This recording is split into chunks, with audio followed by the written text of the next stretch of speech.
Je ne suis pas favorable à la légalisation du cannabis. Tout le répressif est un échec total. Je pense qu'il faut qu'on bouge sur cette législation. Sortez de la naïveté, combattez la drogue et ne baissez pas les bras. Cannabis récréatif, les 3 propositions sur la table. La légalisation. Ça signifierait que la consommation, mais aussi la vente de cannabis sont autorisées. Quand vous faites de la légalisation, vous contrôlez la production, vous contrôlez la vente. La dépénalisation, vous laissez s'installer les trafics et vous n'avez pas de mesures de santé publique, notamment à l'intention des...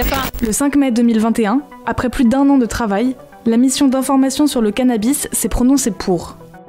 On laisse l'État reprendre la main sur ce qui est aujourd'hui géré par des trafiquants, par des criminels. Et donc, l'État devient celui qui régule la production, la distribution et la consommation de cannabis en faisant, par exemple, respecter l'interdit de vente aux mineurs, ce que, évidemment, les dealers ne respectent pas.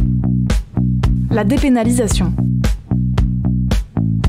Dans la pratique, dépénaliser signifie que consommer du cannabis, c'est toujours interdit, mais ce n'est plus passible de poursuites judiciaires.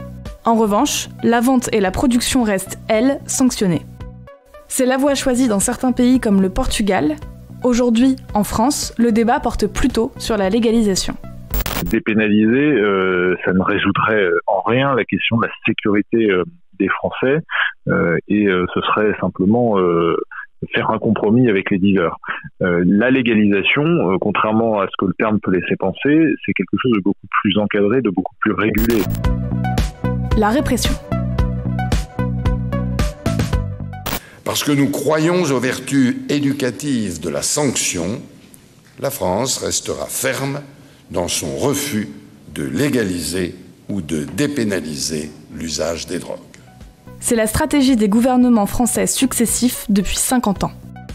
Cette expression choquante, drogue douce, si c'est une drogue, elle ne peut pas être douce. Est-ce que notre législation est adaptée? Non. Est-ce qu'il faudra en changer? Oui. Est-ce qu'il faudra maintenir l'interdit? Je l'affirme. Dans une interview accordée au JDD en avril 2021, Gérald Darmanin a affirmé que le cannabis était devenu une drogue dure. Pensez-vous que les trafiquants qui font jusqu'à 60 000, 80 000, 100 000 euros d'argent liquide par semaine vont ouvrir une échoppe et déclarer leur argent aux impôts, aux URSSAF et rentrer chez eux en respectant le code du travail? Depuis septembre 2020, la consommation de cannabis peut être sanctionnée par le paiement d'une amende forfaitaire de 200 €. La mise en œuvre d'un appareil répressif pèse sur nos finances publiques. La lutte contre le cannabis, dopé par la politique du chiffre, mobilise nos policiers et engorge notre système judiciaire.